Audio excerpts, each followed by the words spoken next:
पाहत आहात live Maharashtra police times news channel.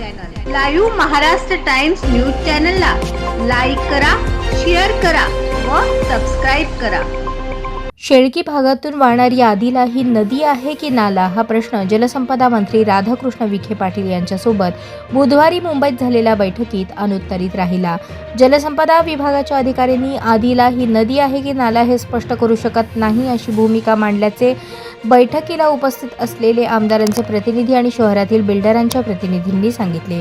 जलसंपदा मंत्री राधाकृष्ण विखे पाटील यांनी बुधवारी मुंबईत सोलापूर शहरातील आदिला नदीच्या विषयावर बैठक घेतली।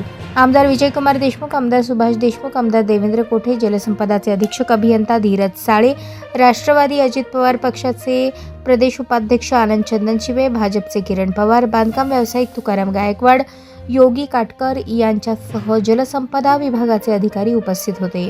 शहरात मागील वर्षी मुसळधार पाऊस झाला। आदिलाचे पात्र भरून वाहिल्यानंतर अनेक घरांमध्ये पाणी शिरले। महापालिकेने शेळगी, बाळे, देगाव परिसरातून वाहणाऱ्या आदिलाच्या पात्राशेजारील बांधकाम परवाने रोखून ठेवले। जलसंपदा विभागाने आदिला नदीचे रेखांकन निश्चित करावे आणि अहवाल सादर करावा असे पत्र महापालिका आयुक्त डॉ. सचिन ओंबासे यांनी 1 वर्षांपूर्वी दिले आहे। या प्रश्नावर चर्चा करण्यासाठी ही बैठक झाली, मात्र या बैठकीत कोणताही ठोस निर्णय झाला नाही।